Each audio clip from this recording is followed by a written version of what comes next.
bienvenue dans le podcast Parole d'Histoire, une émission consacrée à l'actualité des livres, des débats et de leur recherche en histoire. André Loez au micro pour un épisode consacré aujourd'hui à l'histoire de la colonisation, ou décolonisation. J'ai le plaisir d'être avec Emmanuelle Serda, bonjour. Bonjour. Vous êtes professeur au département de français et d'histoire de Columbia University, historienne, et vous venez de publier « Histoire et colonisation, des récits de la conquête aux héritages postcoloniaux » chez Gallimard dans la Bibliothèque des Histoires.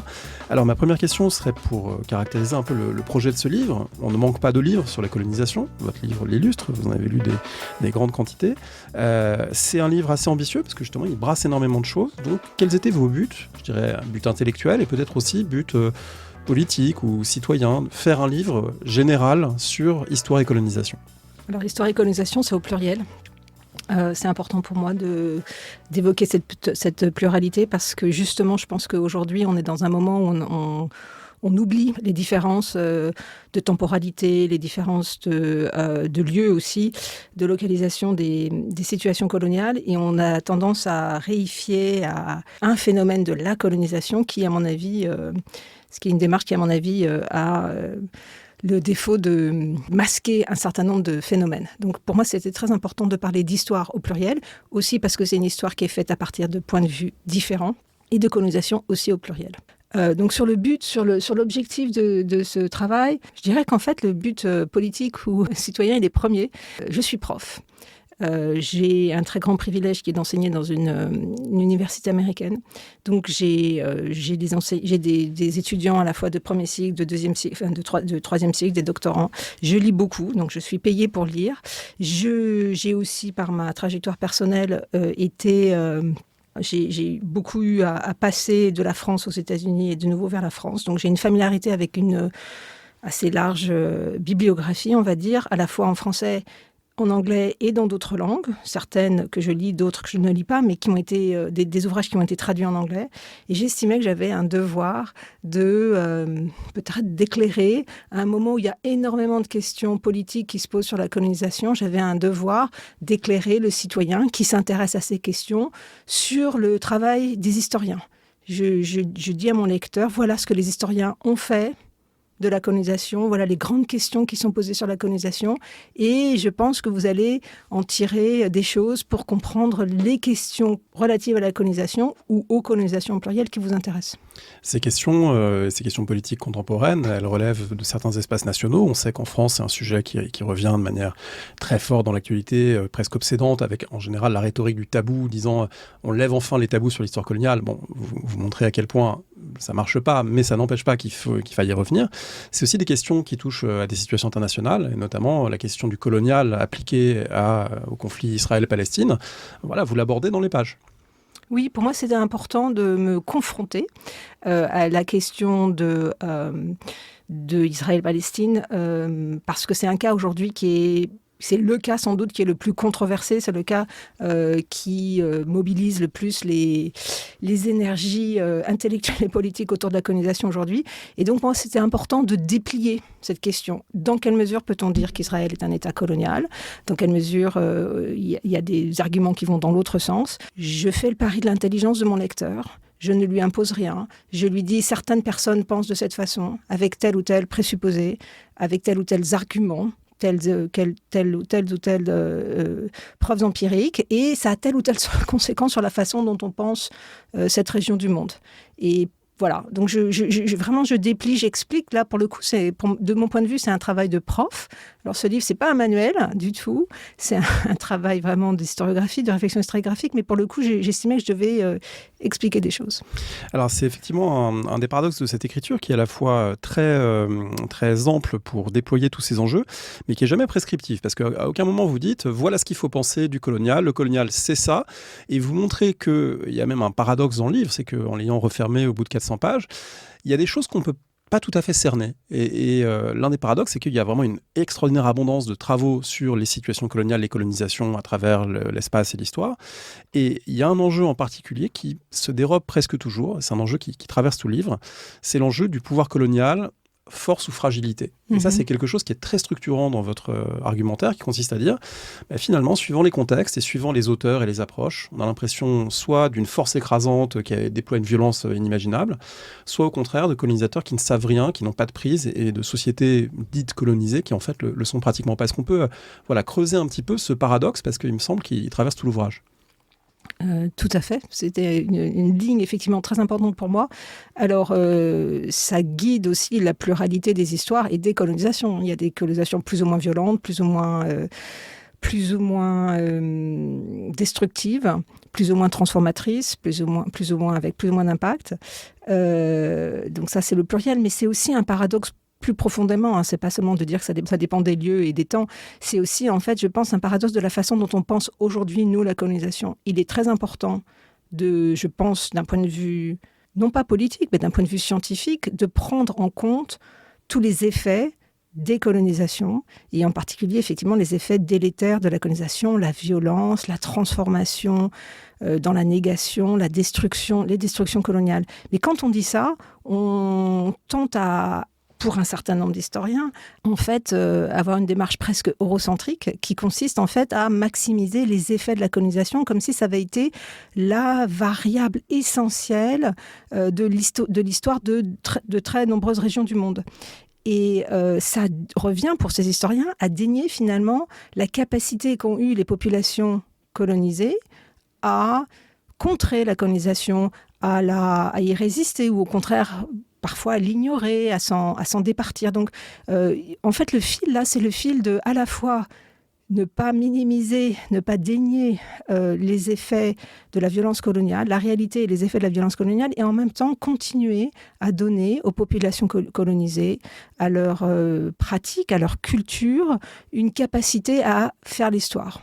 Et c'est ce fil-là qui est effectivement un des fils du livre.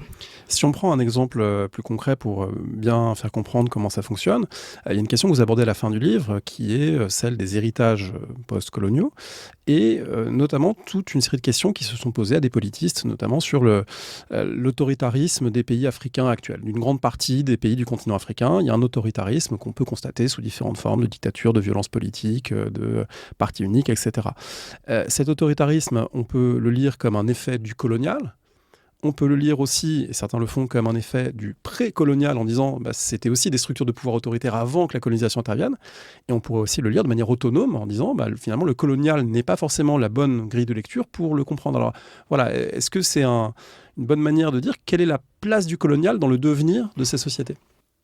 Donc sur la question de l'autoritarisme en Afrique, d'abord il faut faire attention.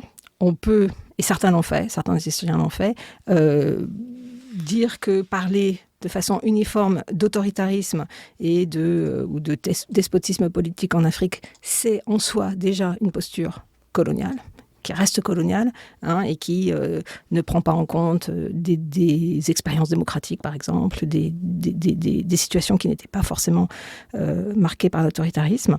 Ça, c'est une première chose. Et une deuxième chose, dans le cas où il y a eu manifestement des dérives autoritaristes dans certaines régions, des historiens, des politistes surtout, ont été tentés de voir une continuation d'une certaine culture politique coloniale qui a été évidemment marquée par l'absence d'état de droit, par l'absence de démocratie, de procédure démocratique. Et en fait, peut-être 20 ou 30 ans plus tard, il y a des intellectuels, des chercheurs, qui ne sont pas tous des historiens. Encore une fois, il y a des politistes, mais il y a aussi des philosophes qui se sont un petit peu insurgés contre cette vision qu'ils estimaient justement trop mécaniste, en disant qu'en fait, les Africains, à partir d'un certain moment, après l'indépendance, ils avaient pu mettre en place une certaine forme des pratiques politiques qui n'étaient pas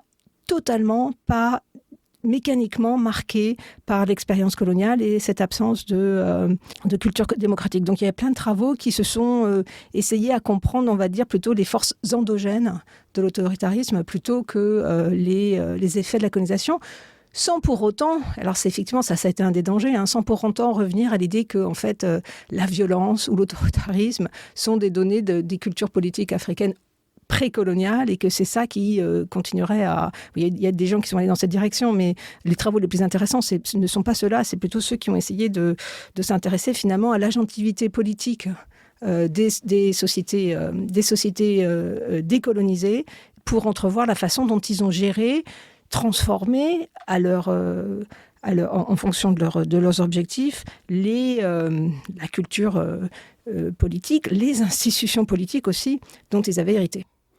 Votre livre intitulé « Histoire et colonisation » et donc affirme aussi la place de l'histoire comme discipline et avec ses outils propres pour penser ces questions. C'est une question qui peut se poser parce que vous enseignez aux États-Unis. Aux États-Unis, l'histoire joue un rôle, mais on est aussi dans un monde où les studies, les colonial, post-colonial studies, qui intègrent des littéraires, des spécialistes de philosophie, qui intègrent des politistes évidemment, des anthropologues, en gros des gens qui sont plus loin de la discipline historique, je dirais que c'est pas structuré exactement de la même manière. Alors est-ce que le fait de fréquenter beaucoup des univers académiques où l'histoire a pas forcément la première place pour aborder ça vous a, je dirais, renforcé dans vos convictions d'historienne ou au contraire incité au dialogue? Voilà, est-ce qu'on peut évoquer la position de l'histoire vue depuis les États-Unis par rapport au colonial? D'abord, moi, je dois avouer que je dois dire que j'ai une formation de sociologue au départ. Et donc, je suis venue à l'histoire, en fait, à cause des questions coloniales. Et d'une certaine façon, c'est important pour comprendre le processus de production de ce livre. Moi, j'avais travaillé d'abord dans les banlieues parisiennes sur des populations issues de l'immigration coloniale, comme on dirait aujourd'hui, en sociologue, au milieu des années 90. Et c'était fascinant pour moi de voir que, à la fois dans la littérature sociologique ou même des sciences sociales en général, on ne parlait jamais de colonisation pour comprendre ces populations. Et qu'en fait, en réalité, ces populations, ils avaient énormément de catégories, de façons de parler, de façons de voir le monde, qui étaient, de mon point de vue, liées à leur expérience coloniale. Donc et de façon non thématisée, ils ne disaient pas « Ah, c'est colonial », mais on voyait bien qu'il y avait des choses qui travaillaient en fait leur vision du monde. Et donc moi, c'est à partir de là en fait que je me suis dit tiens, il faudrait creuser. C'est intéressant que l'immigration en France soit toujours vue du point de vue du point d'arrivée et pas de cette trajectoire collective qui est une trajectoire coloniale. En tout cas pour certaines populations. Bon, après j'ai découvert les travaux de Abdelmalek Sayad qui évidemment m'ont permis de penser ce point. Mais donc je dois dire que cette interdisciplinarité, je veux dire ce rapport entre histoire et d'autres disciplines, il n'est pas seulement américain, il est aussi français. Hein. Dans le cas par exemple de la colonisation française, les travaux d'un anthropologue comme Alban Bensa, pour moi, sont essentiels pour comprendre l'histoire de la colonisation. Donc ces frontières, elles existent et elles sont articulées de façon différente aux États-Unis et en France. Alors aux États-Unis, vous avez raison de dire que l'histoire joue un rôle peut-être différent. Il est certain qu'un des grands ressorts du renouveau de l'intérêt pour la colonisation vient des études littéraires, vient des cultural studies aux États-Unis. À la fin des années 70, le seuil, c'était quand même le travail de Saïd, la publication de Orientalism en 78, qui a généré énormément de travaux, de recherche dans son sillage, et qui était une vision qui insistait sur les représentations, sur le pouvoir des représentations. Et que, en fait, à partir du moment où on prend les choses de ce point de vue-là, c'est vrai qu'on voit d'autres choses que si on est un historien du politique ou un historien social qui est ancré sur une population à un moment précis et donné. Donc là, je pense que c'est peut-être ça qui a eu qui a formé en longue durée la trajectoire de la pensée ou des travaux qui ont été produits aux États-Unis sur les questions coloniales. Mais je ne crois pas qu'il faille surestimer les différences. Et finalement, il y a à la fois entre disciplines, mais aussi entre pays. Je pense qu'il y a quand même beaucoup de choses qui circulent, qui communiquent. On est quand même... alors il y a beaucoup de détestation de certaines zones de ces recherches à l'encontre d'autres, mais il y a aussi des frontières, des passages. Les détestations, c'est quoi, par exemple ? Les détestations, je pense, en fait, ont à voir avec la question de l'histoire, justement, avec la question de la temporalité. En gros, d'un côté, il y a les historiens qui vont insister à la fois sur, les historiens, on va dire académiques, qui insistent sur sur les changements, sur les transformations et qui veulent vraiment cartographier ces changements et qui sont attachés au contexte. Qui sont attachés au contexte, donc qui font des travaux qui sont beaucoup plus, on va dire, locaux et enracinés dans un contexte local avec une connaissance aussi des langues locales, alors que, on va dire, mais ça c'est très caricatural, et il reproche, on va dire, à tout un certain nombre de studies, comme vous venez de le dire, justement l'absence d'historicité. Le fait d'envisager une colonialité, par exemple, qui se déploierait de façon uniforme depuis 1492 jusqu'à aujourd'hui, et de ne pas voir justement les transformations, les changements, qui est aussi pour ces historiens une façon de dénier l'agentivité des populations qui ont été colonisées et leur capacité à informer les trajectoires coloniales.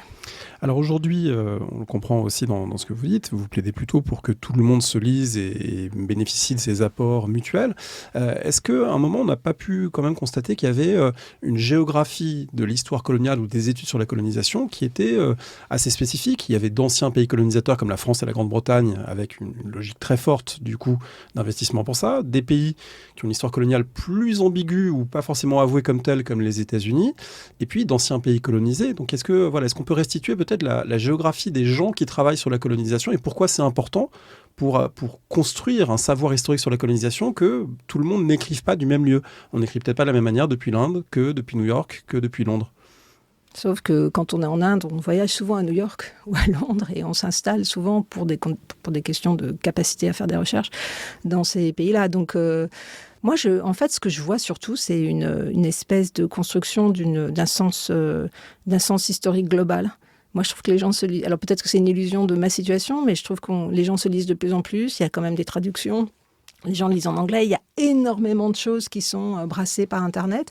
Et donc, je ne sais pas si aujourd'hui, on peut dire est-ce qu'il y a un style national. Moi, je pense que c'est moins aujourd'hui, mais peut-être aux premières générations d'historiens, d'historiennes, notamment des pays du Sud, qui ont pris la parole. Parce que c'est vrai que longtemps, cette histoire, c'est quand même écrit sans eux. Bien sûr, bien sûr. Donc, il y a eu tout à fait. Alors, je n'avais pas compris très bien la question.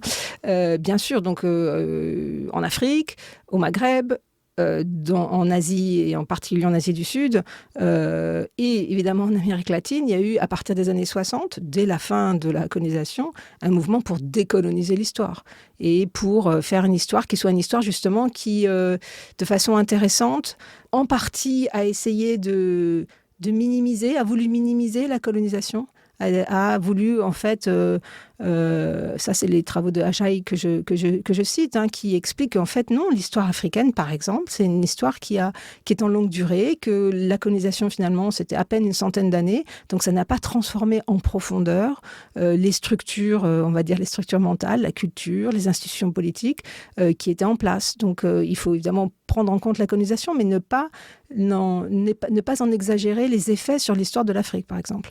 Et dans le cas de l'Inde, il y a eu des dynamiques qui étaient des dynamiques différentes, mais qui étaient aussi, d'une certaine façon, qui consistaient à remettre le colonial à sa place, comme ont pu le suggérer Ahmed Waldi et Camille Lefebvre dans un article qui avait été publié dans les Annales, mais qui a été donc un article qui a été précédé par de nombreux travaux. Et en Inde, par exemple, l'idée que, effectivement, la colonisation, aussi violente qu'elle ait pu être, aussi coercive qu'elle ait pu être, en fait, elle ne s'est pas traduite en hégémonie au sens gramscien, en hégémonie culturelle. Il n'y a pas eu d'effet profondément sur les populations locales parce que en réalité,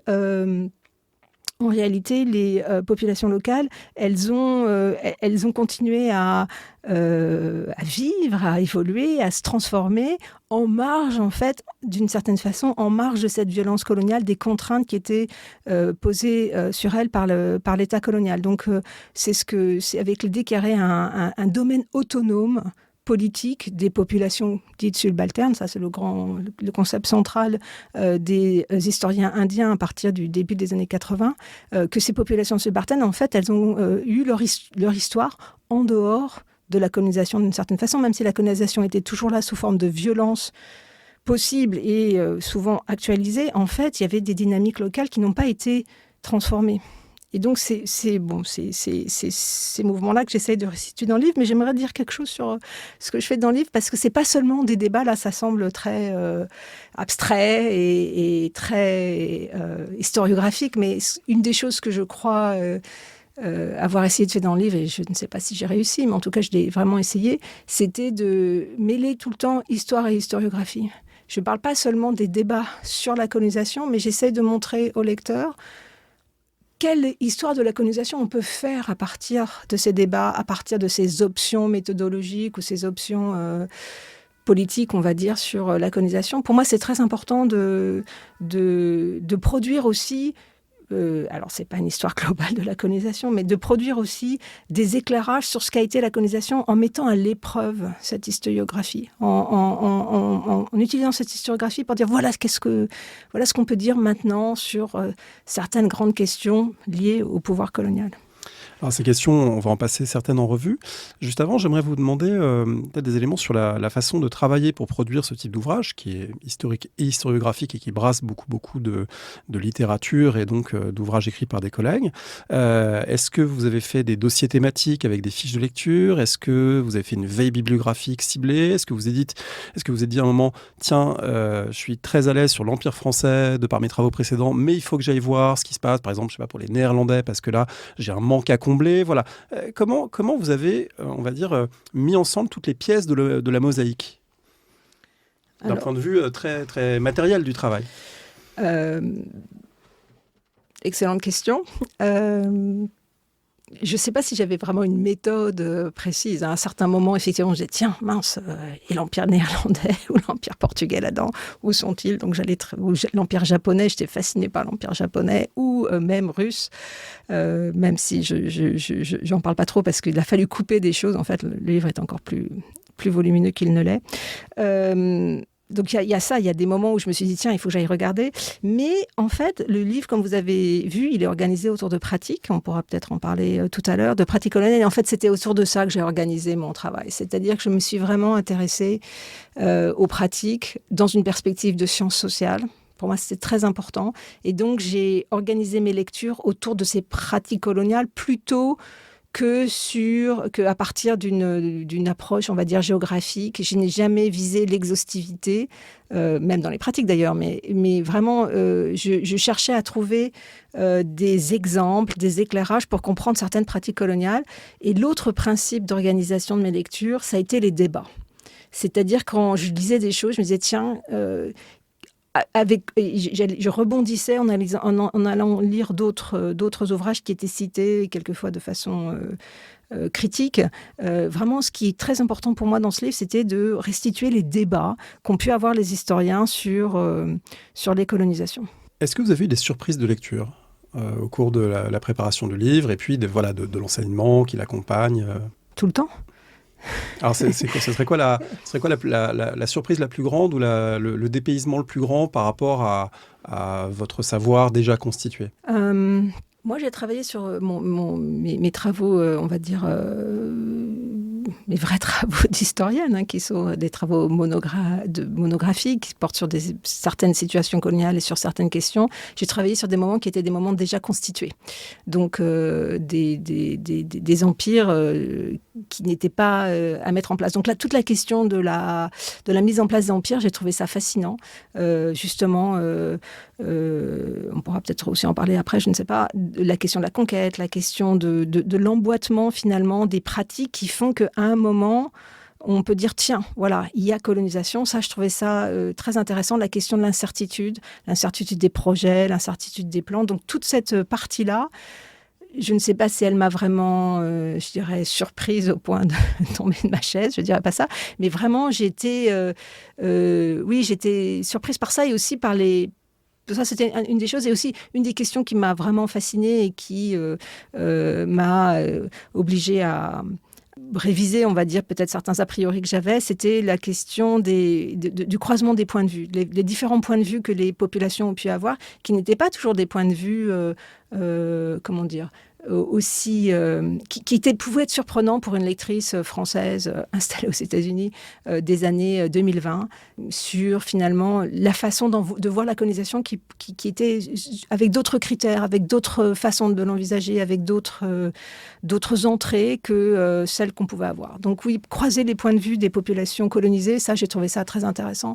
Un exemple qui me revient maintenant aussi, c'est dans les milliers de lectures que j'ai faites, parce que là il y a une bibliographie qui est assez importante, mais qui représente le tiers en fait des travaux qui sont cités. C'est vraiment beaucoup de choses qui sont citées dans ce livre.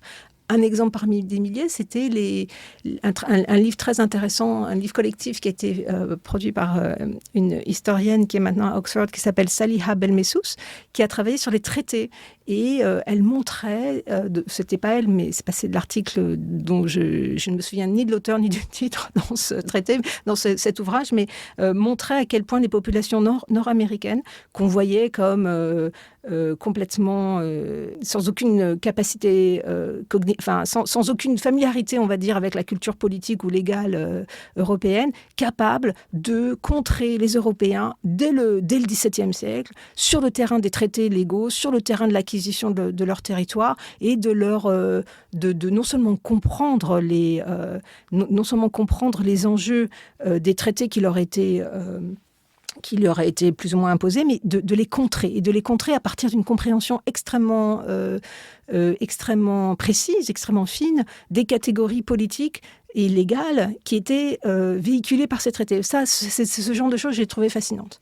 Un des aspects fascinants du livre, très riche, c'est vraiment ce premier chapitre qui consiste à essayer de penser tout simplement le terme de colonisation. Et voilà, vous n'êtes pas la première à faire cet effort, et au contraire, vous montrez que c'est un effort qui, d'une certaine manière, ne pourra jamais être totalement réalisé, parce que colonisation fait partie de ces termes comme justice sociale, dont on pourra donner des centaines de définitions qui auront à la fois des points convergents, parce que sur un certain nombre d'éléments clés, on s'accordera, et puis qu'on pourra ensuite étendre et faire varier les seuils à l'infini de ce que ça englobe vraiment, parce qu'il y a autant de définitions possibles que d'angles de vue. Mais ça n'empêche pas, justement, d'essayer d'aborder ça. Alors, une des questions qui se pose malgré tout, parce que c'est une des grandes questions dans l'historiographie, c'est le rapport entre colonisation et Occident, Europe, puis les projections européennes des nouveaux mondes, Australie ou États-Unis, etc. Dans quelle mesure est-ce que l'historiographie, les gens que vous avez étudiés, ont considéré que la colonisation était un phénomène occidental, ou est-ce qu'il y a des propositions pour dire, attention, le Japon en Corée par exemple, c'est aussi du colonial, mais du colonial qui a les mêmes logiques ou qui n'a pas les mêmes logiques que ces logiques occidentales? Alors ça, c'est une très grande question qui est traitée, je crois, de façon qui traverse le livre aussi d'une certaine façon. Les Européens, pendant très longtemps, se sont arrogés le privilège d'être des puissances colonisatrices, et se sont définis autour de la colonisation d'une certaine façon. On peut dire que, même quand on regarde la façon dont les États coloniaux parlent de leur sujet à la fin du 19e siècle, ils disent les Européens, ils disent pas seulement les Français. Par exemple, les Français ne disent pas les Français, ils disent les Européens. Il y a une conscience européenne, on va dire occidentale, puisque les États-Unis, évidemment, vont aussi participer à cela à partir de la fin du 19e siècle, quand ils deviennent un impérialisme un empire ultramarin. Il y a vraiment une conscience qui se crée, on va dire, occidentale, autour de la colonisation. Donc cette association, elle n'est pas... elle a une longue histoire, elle n'est pas accidentelle. Dès le XVIe siècle, je pense que les Européens se voient comme des coloniaux, parce que ça implique une forme de supériorité, alors culturelle, technique, etc. On peut mettre beaucoup de choses là-dessus, mais il y a vraiment cette idée-là. Mais de fait, quand on regarde l'histoire du monde, les Européens il n'y a pas que les Européens qui colonisent, donc il y a plusieurs façons de coloniser, mais on peut dire que l'Empire russe et colonial. Alors, est-ce que l'Empire russe est européen? C'est encore une autre question, mais il se modèle souvent, d'ailleurs, effectivement, sur des exemples d'empires coloniaux européens, y compris sur l'exemple de l'Empire français. L'Empire chinois est un empire qui, c'est aussi... alors, est-ce que c'est colonial ou pas? Non, ça, c'est une grande question. J'essaie de montrer un petit peu, je parle un tout petit peu de la Chine, qu'ont fait les historiens avec la question de l'Empire chinois, mais il y a une expansion territoriale, il y a des tentatives d'assimilation, d'éducation, des populations aux périphéries. Enfin, il y a des choses qui ressemblent énormément. En Chine, dans la construction nationale chinoise, il y a des phénomènes qu'on peut dire coloniaux qui ressemblent à des pratiques d'empire européen. Pareil pour le Japon, évidemment. Qui s'est posé comme un empire intéressant, un empire assimilateur, qui se voyait comme un empire asiatique, mais au nom de l'égalité et au nom de la valeur, des valeurs asiatiques contre les valeurs européennes. Donc non, objectivement, il n'y a pas que les Européens ou en gros l'Occident, quoi qu'on mette sous cette étiquette, qui sont colonialistes. Objectivement, il y a eu plein d'autres zones du monde qui ont pratiqué des formes de colonisation. Mais c'est intéressant de voir comment ces débats se sont déployés au cours du temps. Et en fait, ça renvoie à quelque chose aussi que vous montrez, qui est que souvent la colonisation, on l'aborde à travers une série de dichotomies. Et des dichotomies entre empire français, empire britannique, colonie de peuplement, colonie d'exploitation, première colonisation jusqu'à la Révolution française en gros, second, empire, coloniaux, etc.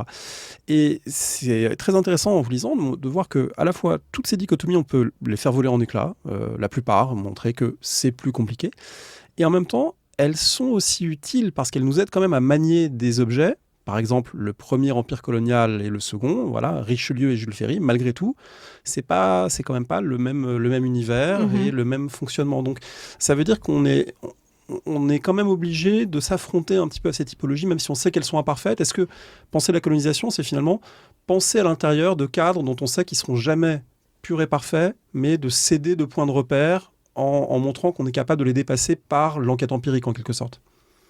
Est-ce que ce n'est pas le cas de tout grand objet d'histoire qui est vu en longue durée, ça? Parce qu'une des questions un des points derrière votre question, c'est le fait que en fait, les acteurs eux-mêmes emploient ces dichotomies, établissent ces différences. Par exemple, la différence entre le premier et le second empire colonial, elle est essentielle dans le discours des acteurs.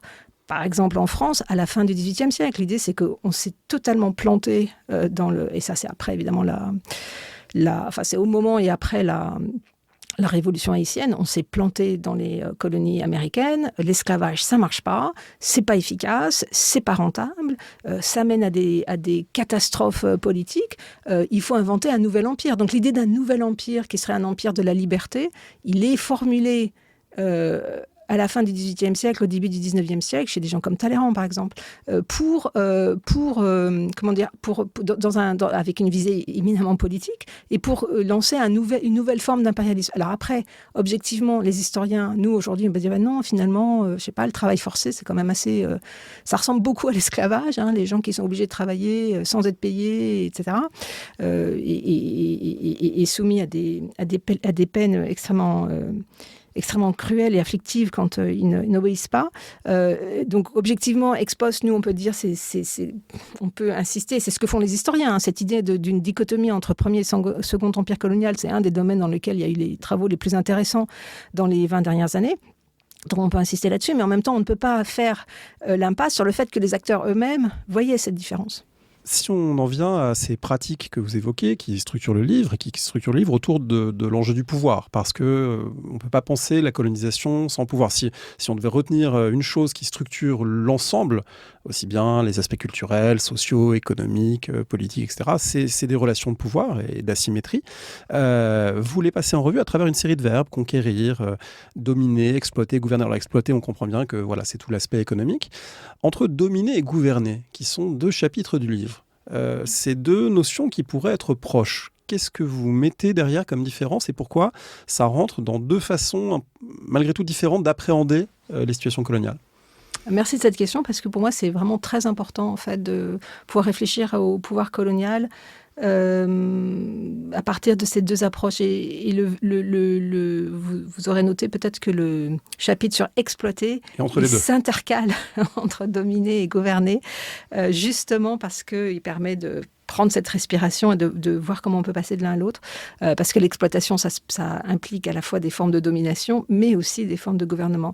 L'idée, en fait, c'est que la différence ou la tension entre ces deux formes de déploiement du pouvoir colonial, c'est une certaine manière d'envisager le pouvoir, d'un côté en surplomb, marqué évidemment par la violence, par l'usage de la force et par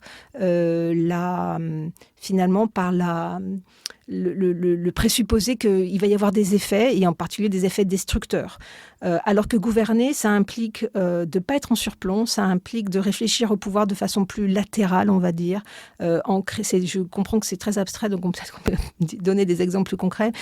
Ça implique de regarder la façon dont le pouvoir est limité, d'une certaine façon, limité dans ses capacités à transformer, y compris à transformer de manière violente les mondes dans lesquels il est présent, qui implique des formes de négociation entre les acteurs, qui implique donc une certaine fragilité, une certaine forme de dialogisme, on va dire, entre les différents acteurs qui sont d'une part et l'autre de l'exercice du pouvoir, et donc qui aussi implique de réfléchir aux questions, par exemple, de résistance ou de réponse à la colonisation de façon différente. Et du coup, ça oblige à penser la catégorie des gens qui sont sur la ligne de partage coloniale, parce qu'il y a une ligne de partage, il y a une asymétrie de pouvoir, mais il y a plein de gens qui la franchissent, la naviguent. Alors, plein de gens, ça ne veut pas dire la totalité, mais malgré tout, il y a des chefs indigènes, il y a des enfants métis, vous en savez quelque chose, il y a des traducteurs, il y a tous ces gens que l'historiographie qualifie souvent d'intermédiaires. Et d'ailleurs, il y a un moment assez intéressant dans le livre où vous dites que intermédiaire, c'est un mot très neutre, et c'est un mot qui peut-être évite d'employer un mot beaucoup moins neutre, qui est le mot de collaboration. Alors voilà, est-ce que collaboration, c'est une catégorie évidemment qui renvoie à la Deuxième Guerre mondiale? Est-ce que ça pourrait être une catégorie des études coloniales aussi? Ça l'a été.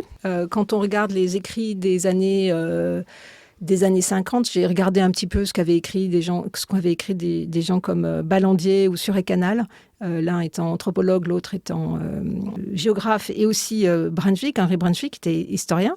Donc, qui ont tous eu plus ou moins une expérience personnelle de la Seconde Guerre mondiale, qui se sont retrouvés en Afrique à la fin des années 40 et qui sont partis avec cette idée de collaboration et je développe pas beaucoup dans le livre parce que ça faisait partie des choses que je pouvais pas trop développer, mais qui sont tous partis donc sur le terrain avec, encore une fois, avec ces catégories de collaboration et de résistance. Et donc, une des choses qui est frappante, c'est que cette notion de collaboration, elle existe jusqu'au début des années 70. Il y a un grand article de Ronald Robinson qui explique qu'en fait, la colonisation n'aurait pas pu avoir lieu sans des formes de collaboration entre la puissance coloniale et des intermédiaires, des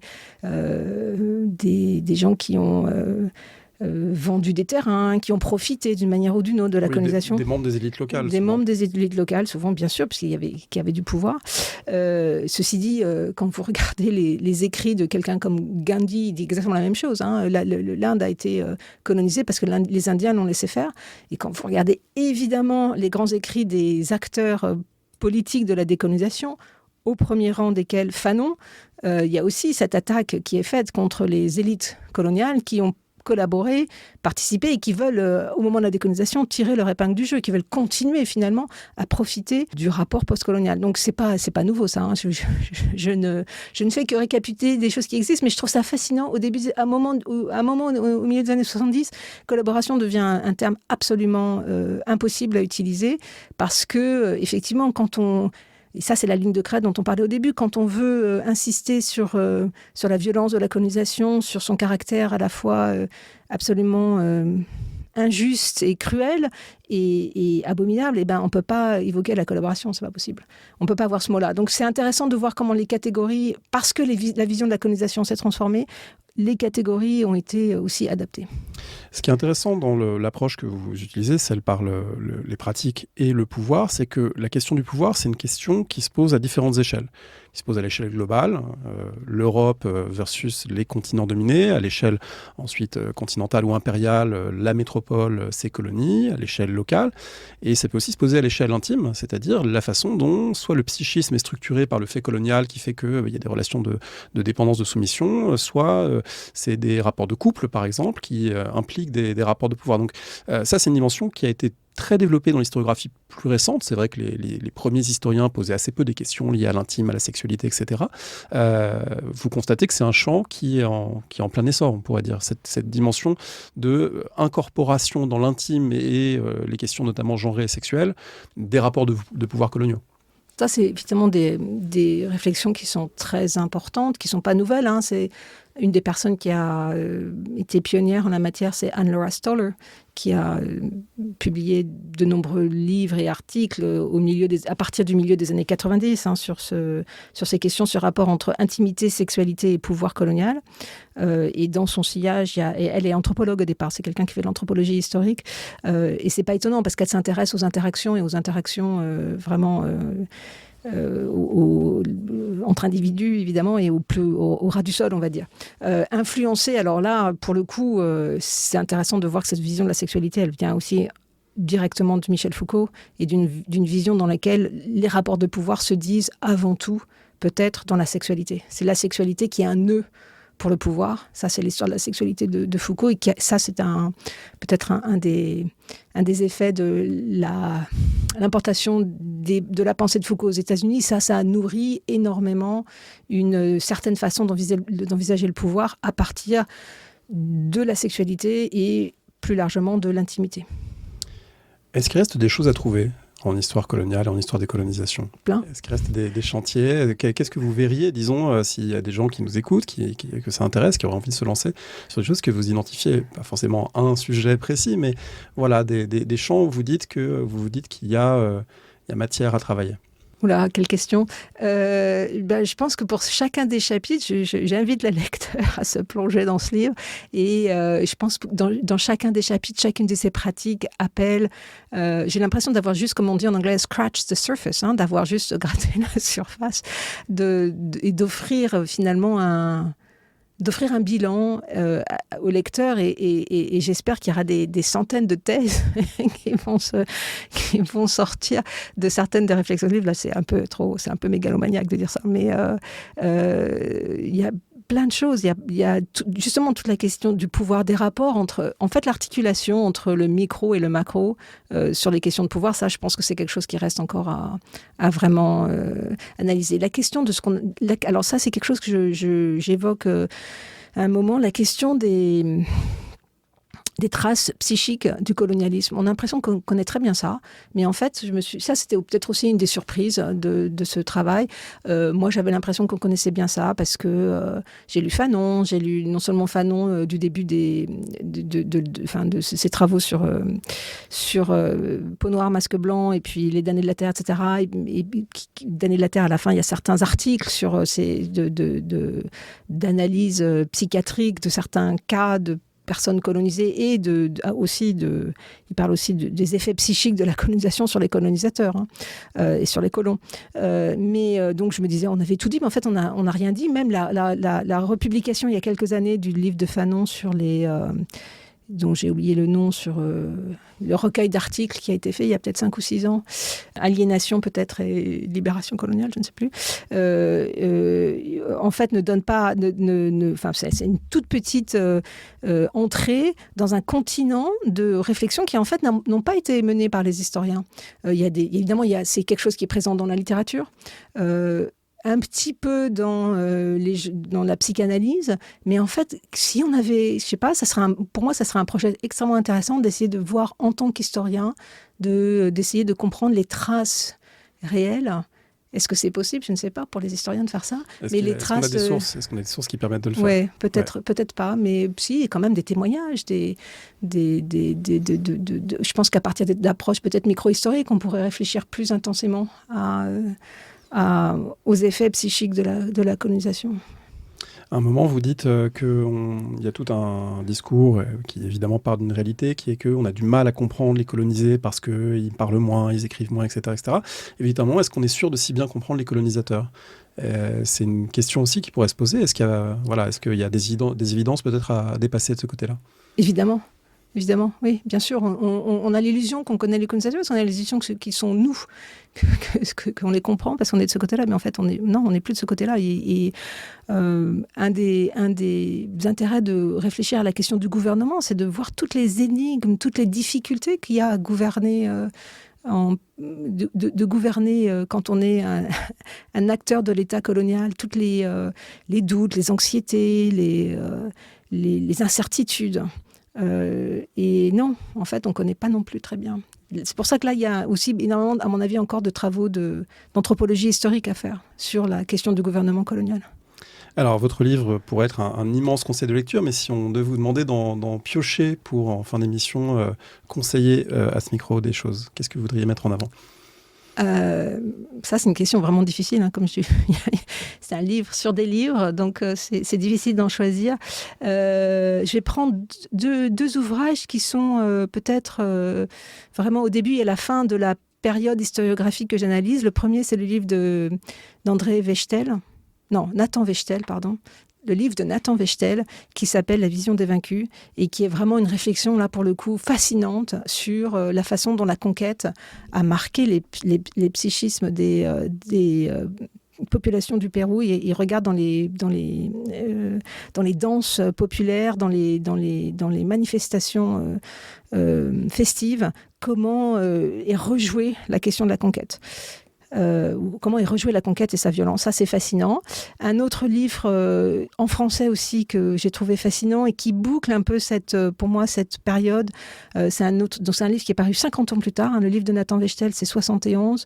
C'est le livre de Camille Lefebvre qui s'appelle « Des pays à l'aube ». C'est ça, sur la conquête du Niger, qu'elle n'appelle pas conquête, justement. Elle dit que ce n'est pas une conquête, c'est une forme d'occupation, justement pour insister, je crois, sur les failles du pouvoir colonial. Et donc là, c'est 50 ans qui sont... où elle traduit aussi la vision des vaincus, puisqu'elle s'intéresse de façon extrêmement minutieuse, extrêmement intéressante aux traces des rapports entre les coloniaux qui ne savent pas toujours ce qu'ils font et les populations locales, enfin les agents du colonialisme.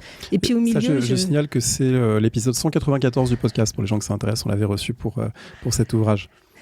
Et puis au milieu de ces 50 ans, je citerai quand même un volume qui a été très important à la fois en France et aux États-Unis pour ouvrir ce tournant colonial. C'est un livre qui est paru en 97, qui s'appelle Tensions of Empire, qui était un recueil édité par Anne-Laura Stoller et Frederick Cooper. L'une anthropologue, l'autre historien de l'Afrique, et qui avait écrit une introduction à l'époque qui était vraiment très importante comme intervention historiographique, qui faisait le bilan aussi et qui ouvrait des pistes, et qui a été traduite en français, mais je ne sais plus comment. L'introduction a été traduite en français de façon autonome. On va mettre je mettrai la référence sur le site internet donc de l'introduction effectivement d'Anne-Laura Stoller, Frédéric Cooper.